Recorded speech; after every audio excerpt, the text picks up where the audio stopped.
Natatakot po ako na baka mawala sa amin ang mama ko. Kaya please, humihingi lang po ako ng tulong niyo. Ayoko pong mawala sa amin ang mama ko. Please, tulungan niyo po kami. Tulungan niyo po kami.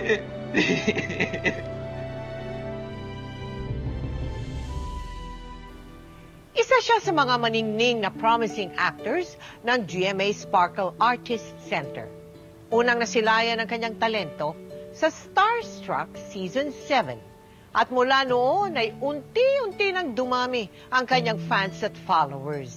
Ngayong gabi, kanyang ilalahad ang ilan sa mga matitindi niyang pinagdaanan bago siya nadiskubre bilang isang artista. Dito lamang po yan sa aming episode na pinamagatang My Mother and I, The Abdul Rahman Story. Akin na sabi yan eh! Akin yan! Akin na!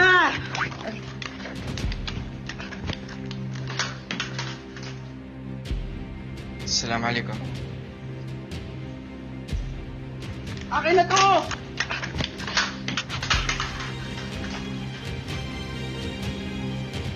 Ziyad! Tayo! Tamilo eh! Anong ginagawa niyo kay Ziyad? Eh, bobo sa Arabi yung kapatid mo eh! Nakakahiya ka, Pilipino ka pa naman. Aba, ang OA nyo, no? Kaya nahihirapan si Ziyad kasi 3 lingwahe namin sa bahay. Arabic, Tagalog at English. Eh kayo, ilan ba alam nyo? Ha? Ano?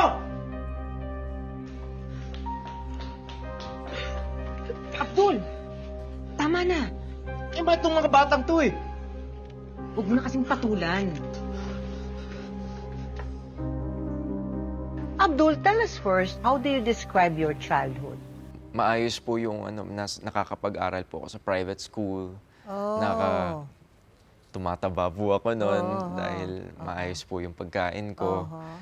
And overall, okay naman. Eh, di ba by nature mahiyain ka? You were growing up, mahiyain kang bata. Introverted po talaga ako. Introverted ka talaga nung bata ka. Hindi ko talaga maintindihan yung mga batang yun. Ano yun, Abdul? Natural, mga bata pa yun. Hindi pa nila alam ang mga sinasabi nila. Eh, kaya nga ho, ma.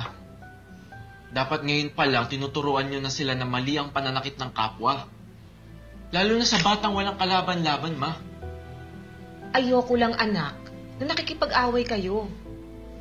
Ang sabihin nyo ho, hindi kasi kayo sanay ipagtanggol ang sarili nyo. Sa opisina nyo nga pinapayagan nyo lang na alilain kayo ng boss nyo. Sa bagay, ma, sanay kayong hindi lumalaban.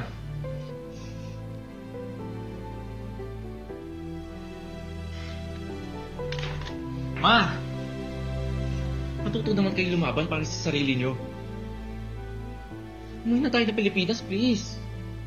Napag-usapan na natin to, anak.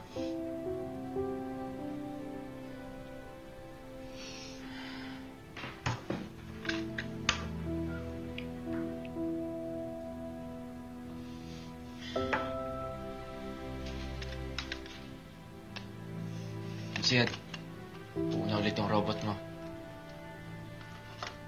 Ziyad, pagkatapos ng dinner, mag-review tayo ng Arabic mo, ha? Ayoko may nangaapi sa'yo. Maagang namulat si Abdul sa masalimuot na buhay sa labas at maging sa loob ng sarili nilang tahanan noon. Kaya wala siyang ibang dasal noon, kundi ang makalaya silang mag-iina. Abdul, Oh, ma. Grabe naman, sa malaking hospital na po kayo magtatrabaho bilang receptionist. kaya lang, sigurado ako, mas mabigat ang trabaho doon. Kaya niyo naman yun. Oo naman, kaya ko yun, anak. Kunwaring nagre-reklamo. Pero todo sip-sip naman sa mga Arabo. Ewan ko ba? Di naman kagalingan eh.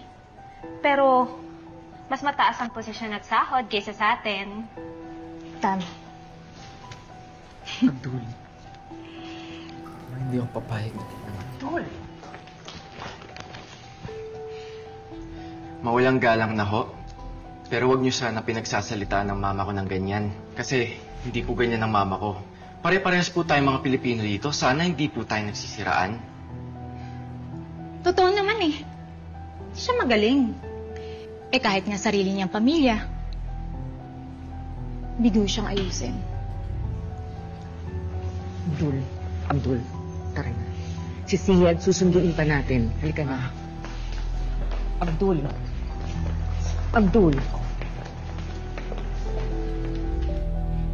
Bakit ba? Ikaw pa yung pinamamabasang natin sa araw eh. Nakakahiya ka! Loser! Sian! Siyan! Sian, ano nangyari sa'yo?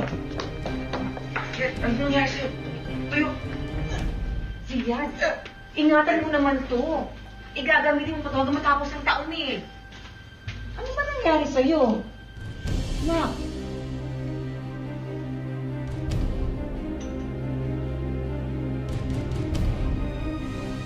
Sian!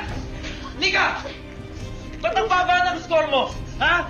Di ba nag-review na tayo? Abdul. Alam mo, kung ganyan lang lagi ka baba ang grades mo, palagi ka talaga pupulingan. Abdul, tama na Ganun sabi! talaga ang alam mo. Ano ba? Laro ka lang ng laro kasi. Abdul! Laro ka lang ng laro. Laro ka lang ng laro. Tama na! Tama na! Tama na sa sabi! Pati ba naman ikaw? Nananakit na ngayon?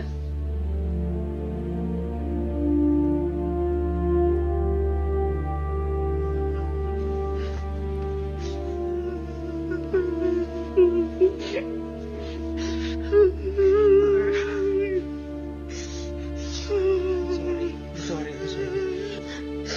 Bigla lang ni Kuya. Hindi ko sinasadya.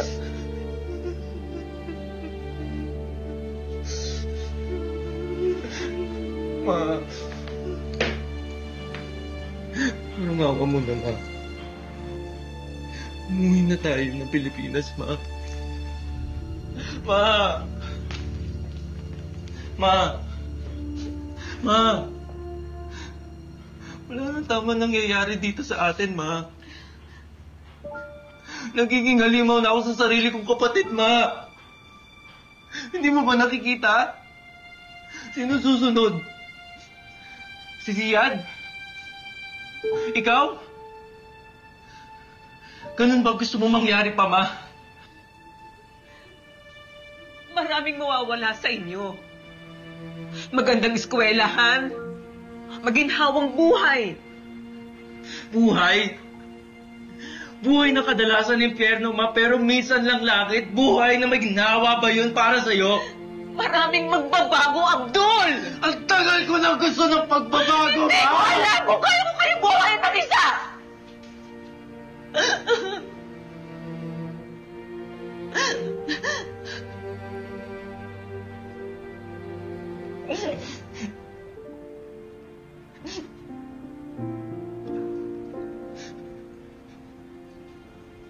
Kaya mo, Ma. Kaya natin, Ma. Matagal-tagal na ang pagtitiis natin dito sa bansa na to, Ma. Kung tutuusin, mas masahol pa sa pambubuli sa amin ni Zian sa mga nangyari dito, Ma.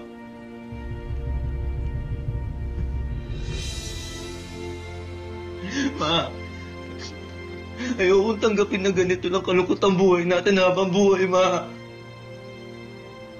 Dito ko lang kayo nakitang nawawalan ng respeto at tapang sa sarili, Ma. Kaya, Ma, kung talagang mahal mo kami ni Zian, ipaglaban mo naman kami, Ma. Maging matapang ka para sa akin, Ma.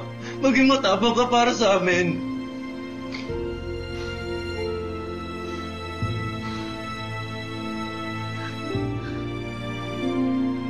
Umalis kayo ng Abu Dhabi, umuwi kayo ng Pilipinas. Bakit grade 8 lang ang inabot mo? So, sobrang naninibago ako. We went from maximum sa amin 20 sa isang class. Oo. Tapos ngayon biglang 55 sa isang class. So sabi ko, paano to? Tapos lahat ng mga culture classmates... shock. Culture shock rin sa akin yung mga classmates ko. Oo. Akala nila feminine ako. Kasi po kami pong mga Arabo, Oo.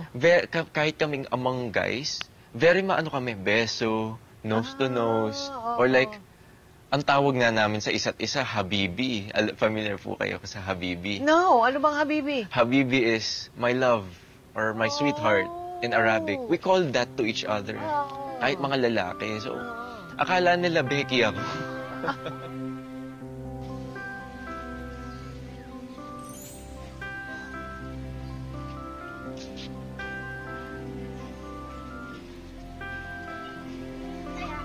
Ano, Ziad? Ayaw mo sumali sa kanila? Mukhang mabait naman yung mga bata dito. Ziad, wala naman nanakit sa atin dito sa Pinas, okay? Ah, Ma! Ma! Kamusta po? Kamusta po yung lakad nyo? Natanggap po ba kayo? Hindi ako pumasa eh.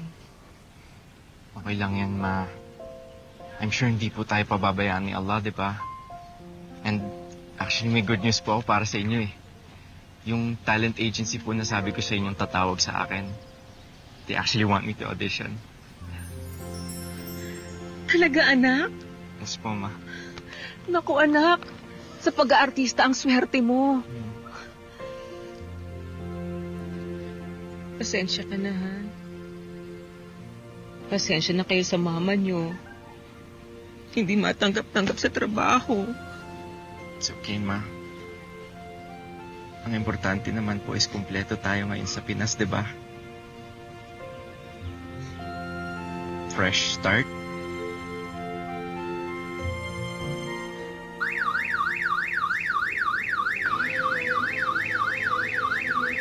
Ziad? Ziad! Ziad!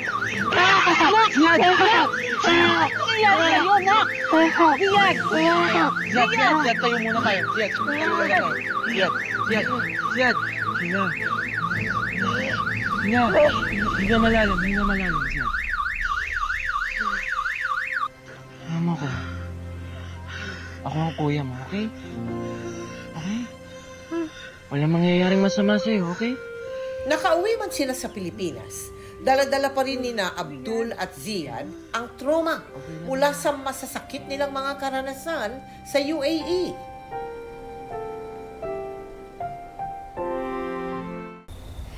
Walang ibang nais noon si Abdul, kundi ang mapasaya ang kanyang ina at kapatid. Pinalad naman si Abdul at may kumukuha sa kanya bilang commercial model at talent. Hanggang sa...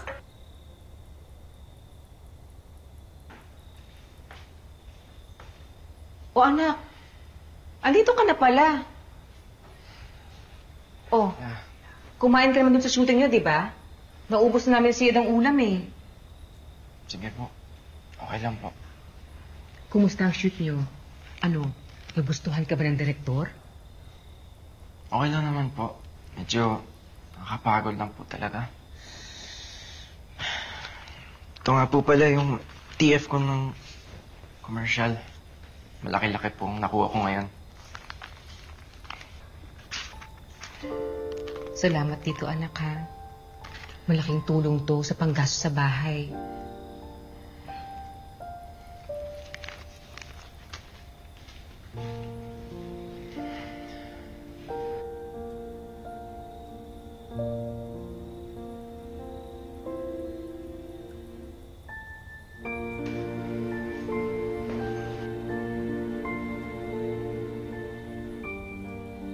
Sipag ni Ziad, ah.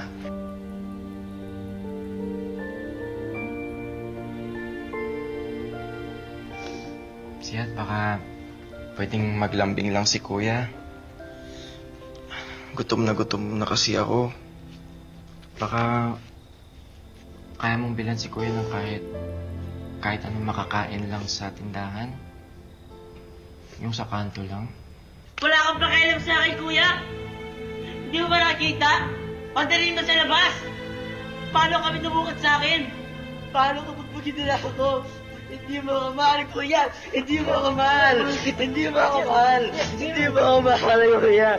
Hindi mo ako mahal! Hindi mo ako mahal, kuya! Ziad, kalma mo.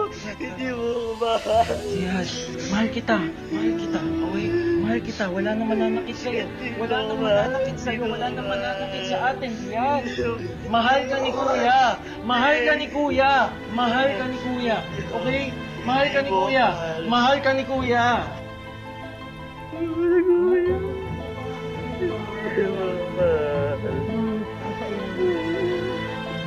Maagang nanakaw ang kabataan ni Abdul.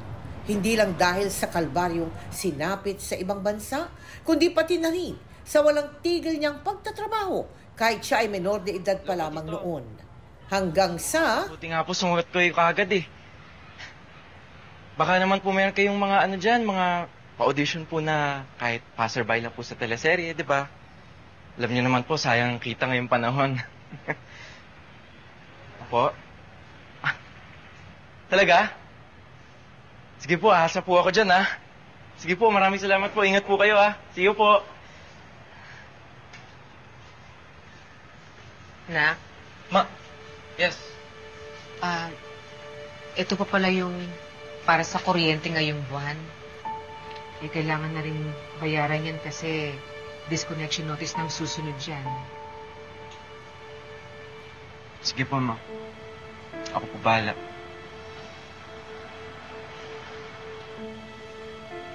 Ma! Di ba po yung job interview niyo po kahapon? Kumusta po yun? Naku, anak. Hindi na ako tumuloy eh. Mabuti nilang talaga. At okay ka sa pag-commercial mo.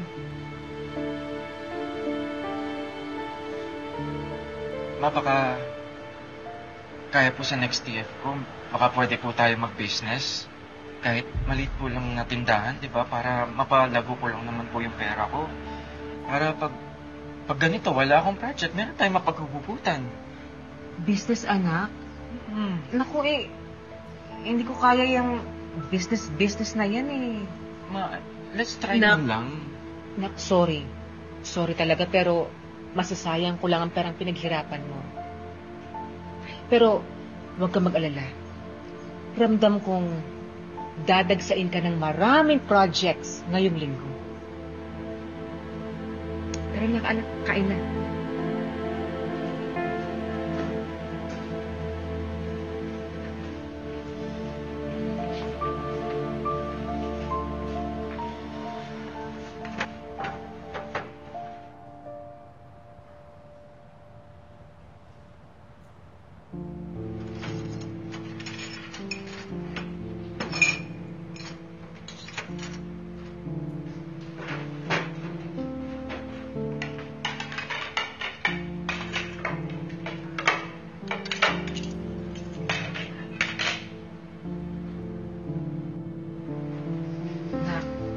Kain na, upo na. Habang pabigat ng pabigat ang mga pinapasan ni Abdul para sa kanyang pamilya, patayog ng patayog naman ang kanyang pangarap para sa kanilang mag-iina. Kaya hindi siya tumigil sa kakakayod.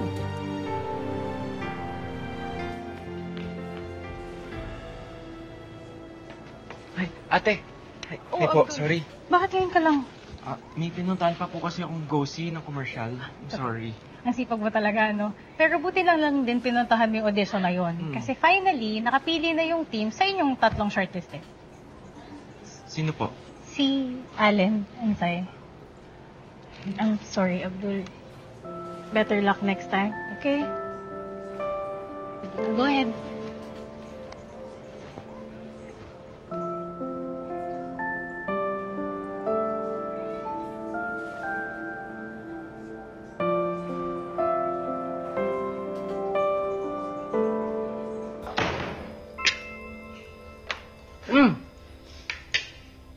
Anak, ginabi ka na. Halika, kumain ka na.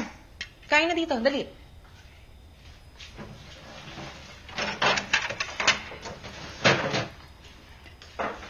Tuyo na naman po yung ulam. Ako, anak, pasensya ka na. Yan na pagkasya ko eh. Kain na.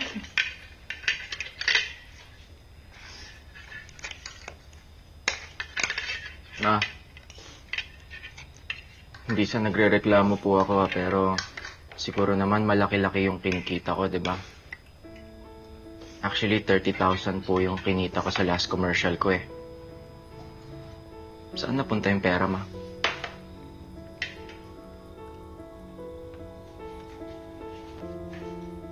Pinagbibintangan mo ba akong winadas ko ang pera mo? Kung magpagsalita ka sa akin, parang wala akong ginawang tama. Sa tingin mo ba, madaling mag-budget ng pera, ha? Ma, hindi Sa tingin mo, madaling maging nanay? Ma, hindi ko naman kine-question ng pagiging nanay Anong niyo. susunod? Sasabihin mo rin sa akin, ang paulit-ulit ko na rin sa UAE, na mahina ako, na wala akong silbi? Kahit hindi mo sabihin, yun ang sinasabi ng mga mata mo, na wala akong kwentang ina. Ma, Na hindi ka yun mapaglaban totoo! sa sarili. Eh, wala akong gustong tumanggap sa akin sa trabaho dahil wala akong kwenta! Di ba sabi ko naman sa'yo, hindi ko kayo kayang itaguin mag-isa pero pinagpilitan mo na kaya ko. Tapos ngayon, ikaw mismo ang nagpapamukha sa akin na palpak ako. Sana hindi na lang tayo umalis doon. Dahil kahit basura tingin nila sa akin doon, hindi kayo naggutom.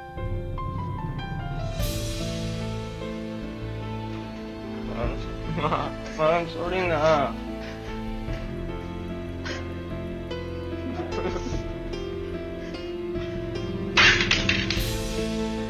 Anong kinikita mo? My first commercial, my first paycheck was 25,000. One day taping lang. Okay.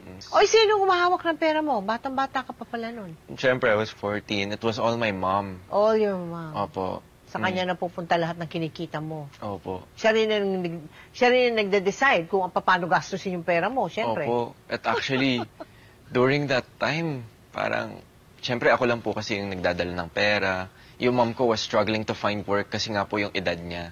Di ba po sa Pilipinas, mahirap makahanap ng work pagka medyo may edad na. Oo. Mas pabor po yung companies sa mga baguhan. Oo. So, paano nung tumumal na? Yung medyo mahina na, wala na. 16 yon, 2016, di ba? 2017, Naku, nung pumasok si 2019, medyo papunta na tayo sa pandemic. Yung mahirap, naging mahirap talaga ang buhay. Oo. Paano Actually, ginawa mo? 2019 po, nag-starstruck na po ako neto eh. Sa kagustuhan mabigyan ng maginhawang buhay ang kanyang ina at kapatid, tumigil sa pag-aaral si Abdul at itinuon na lamang ang buong atensyon sa trabaho. Hanggang sa nagbukas ang pinto ng programang Starstruck ng GMA para sa kanya. Marami ang sumuporta kay Abdul at marami ang nagsabing maaari siyang magwagi sa naturang contest. Hanggang sa umabot nga si Abdul sa top 3. Pero sa kasawiang palad, hindi siya ang naging ultimate male survivor ng Starstruck. Abdul Rahman, maraming salamat sa iyo.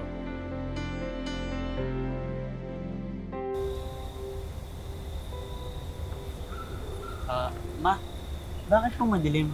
Brown out po ba?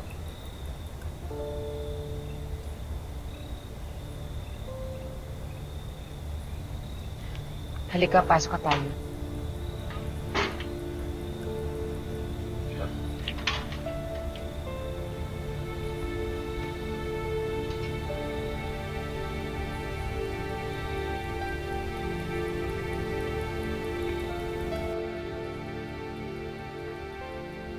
Ziyad, tulungan mo ako dito.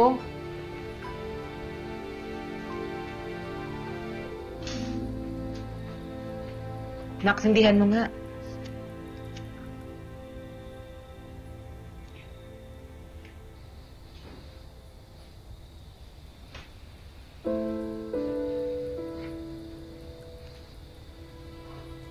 Nako.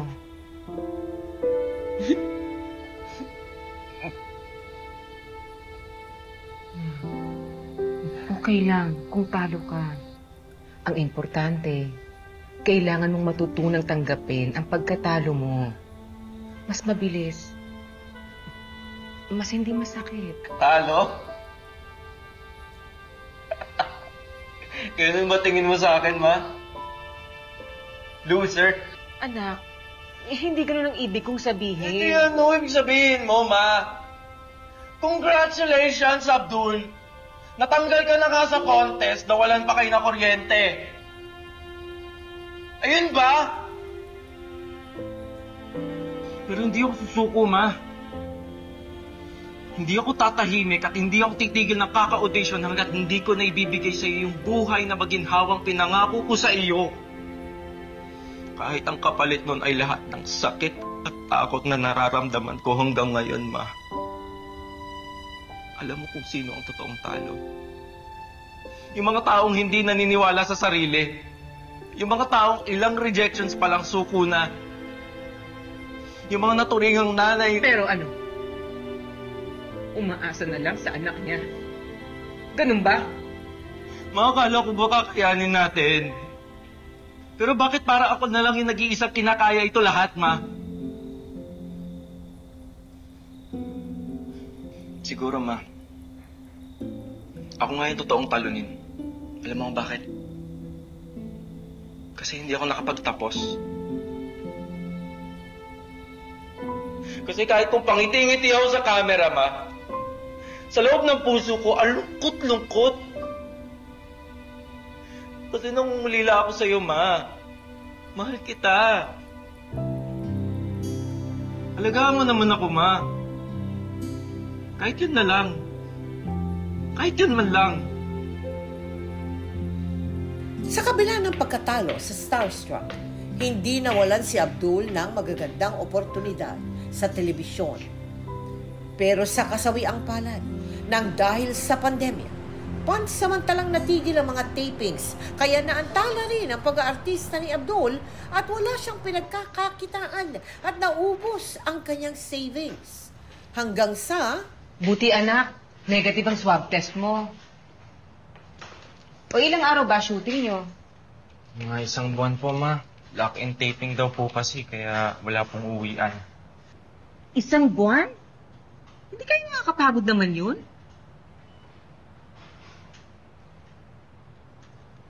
Napapagod ka na ba, anak? Ma, panggastos niyo po ni Ziad habang wala po ako. Ingat ka po, Kuya. Pagbalik niyo po, pwede niyo ako tusang ibili ka ng pagkain sa tindahan. Hindi na ako matatakot. Ito po, Kuya. Bawanin mo po ito para hindi mo kami na-miss ni Mama. Baka dito.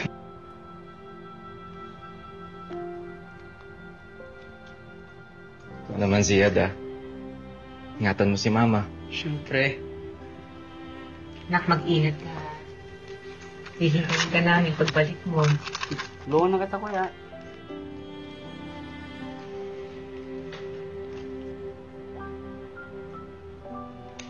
I love you, Ma. I love you, anak. Ingat ka. Miss kita. Ako din, kami din. Basta mag-iingat na. Ano po? Kuya, tulungan lang po kita.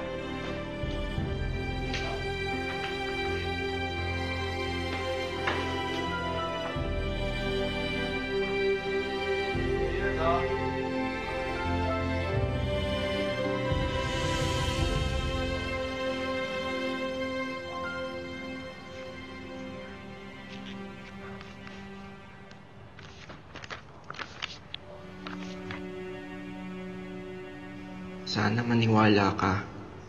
Hindi ka mahina, Ma. Walang mahinang ina.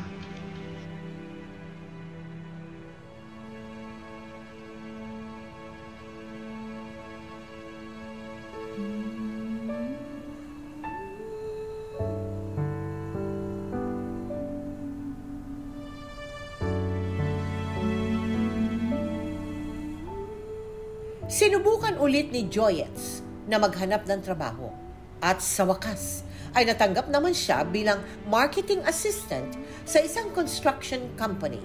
Hanggang sa... Ziad, nak! Nak! Ikaw nang bahala dito, ha? Alis na ako.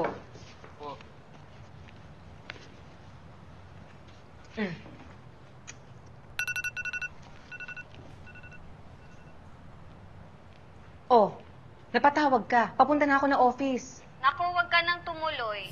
Eh, hindi pa nga rin daw makaalagwa yung kumpanya dahil sa pandemya eh. Kaya kasama tayo sa mga natanggal sa trabaho. Ano?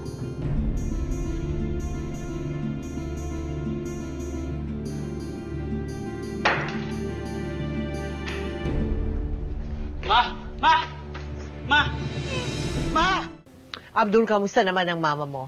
How old is she, may I ask? She's 46. She's so young. She's very young po. Kasi nasa lahi na po namin yung hypertension eh. Oo. Parang 10 years ago pa po, binigyan na po siya ng prescription. Nasa UAE pa po kami. Prescribe na po siya ng mga maintenance meds. Maintenance. High blood pressure siguro. Hindi niya po nasundan yun. Siguro dahil she wanted to save on money financially, diba? Alam niyo naman po ang mga moms natin. Very matigas ang ulo kasi mas gusto nilang unahin ang anak nila, syempre. Oo nga. And, yun po talaga.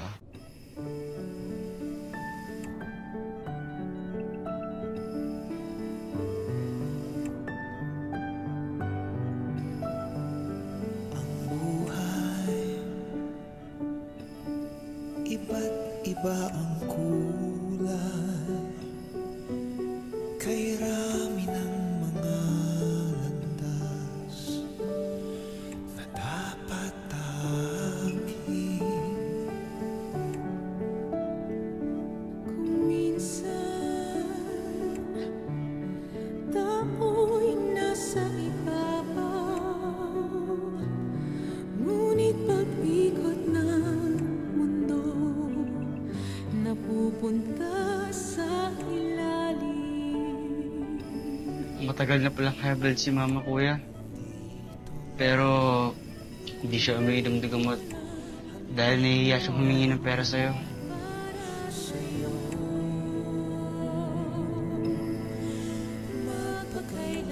Ma, bakit di nyo naman sinabi sa akin na may sakit na pala kayo? Maalam nyo naman na gagawin ko kahit anong paraan. Mabigyan ko lang ng gamot, di ba? Pagpasensyaan mo na ako kung naiparamdam ko sa'yo na napapagod na ako sa buhay natin, Ma. Pero Ma, I promise you, hindi ako mapapagod para sa inyo ni Ziad. Ma, kahit hindi mo na ako alagaan, Ma. Kahit ako na lang po ang mag-aalaga sa inyo ni Ziad. Basta mabuhay ka lang, Ma. Lumaban ka, Ma. Para sa akin, Ma. Lumaban ka para kay Ziad, Ma. Basta, Ma, lumaban ka para sa amin. Lumaban ka. Lumaban ka! Lumaban ka ba? Basta mabuhay ka lang, Ma. Dahil umabot na sa milyones ang bill nila sa ospital, si Abdul na ang nagsilbing caregiver ng ina. At para tuluyan itong mapagamot, ay gumawa na siya ng sariling paraan para makalikom ng pera sa social media. Hi guys. Si Abdul ito. Nandito ako ngayon sa hospital. Stroke kasi ang mama ko. Umabot na po ng 3 million ang bill. At walang-wala na po kami.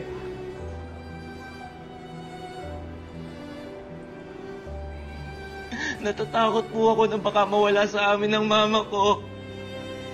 Kaya please, humihingi lang po ako ng tulong niyo. Ayoko pong mawala sa amin ang mama ko. Please, tulungan niyo po kami. Tulungan niyo po kami. After her stroke. Uy, balita ko napakalaki ng nagastan ninyo doon. Opo, halos Milyon? 3M po. Yeah. Oh my. But how is she? Bedridden nga po siya. Oo. And yung entire left arm and left leg niya po ay paralyzed. So kailangan pong effortan talagang buhay, parang gisingin ulit yung muscles. Yes.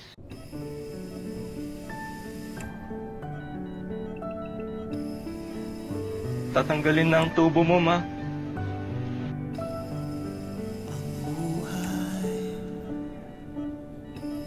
Iba't iba ang kulay, kay rami ng mga landas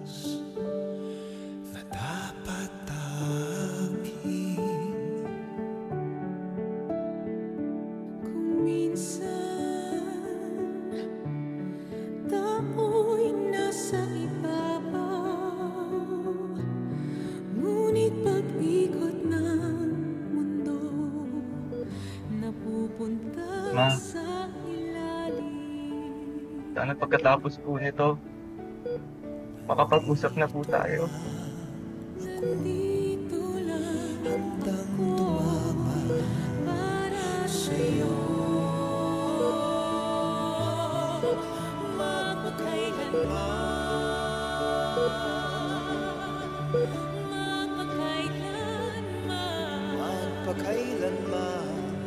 Magpakailanman isisigaw, hindi na bibitaw, pagkat ikaw lamang ang magpakailanman.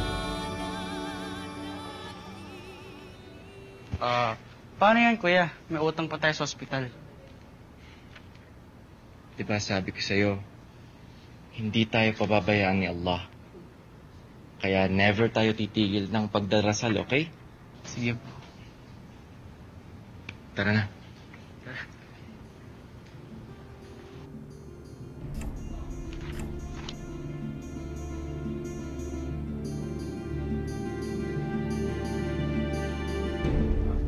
Ate? Ate, si mama po.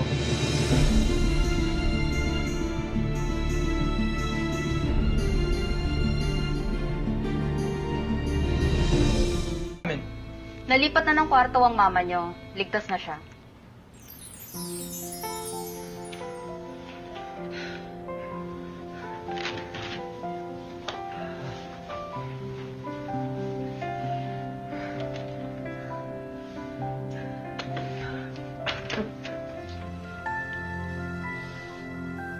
Mama, dahan-dahan lang. Basta, at least ngayon nakakasagap na kayo ng fresh air, di ba? Hindi lang yun. Ang tagal nyo rin nakakulong sa ospital kasama ko. At alam kong habang wala akong malay, masyado kayong nahirapan. Lalong-lalo ka na, Abdul. Sorry, anak, ha? Inasa ko sa'yo lahat.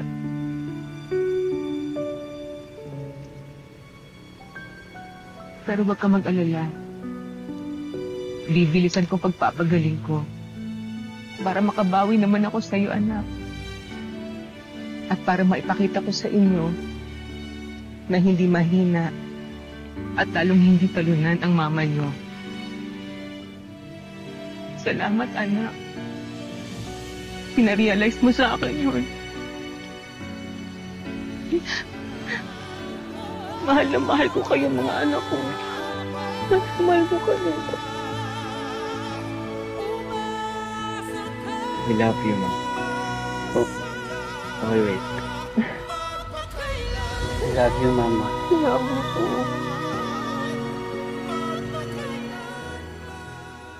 There were so many moments there that I almost shed a tear in your stories. For such a young boy at 20, no? Napakaganda ng pagtanggap mo ng mga challenges sa buhay mo. Napakaganda. And they were no small challenges, mind you. Ha? Yung mga dinaanan mo, napakalalaking bibigat na hugot yung mga nilabas mo ngayong gabi dito sa Magpakailanman. And I admire you for that. Thank you po. Sa totoo lang, pinulot mo yung mabuti doon sa pangit. Opo. Pinalitan mo di ba? Yan ang magdadala sa'yo sa kaligayahan sa buhay mo. And I will pray to God for you. Thank you po. Na talagang ihandog niya yan sa'yo kasi karapat-dapat ka. Thank you very, very much. Thank you po, Tita. At talagang, wow! Oh, madami kong kinikilabuti ako sa kwento mo. Halika nga dito, ihag mo nga. Sobrang na-enjoy ko po yung interview natin. Thank you very much. As a son and as a brother, maagang namulat si Abdul sa kanyang mga responsibilidad sa kanilang pamilya at bumangon muli para harapin ang anumang mga pagsubok na darating. Ngayon, bukas, at magpakailanman.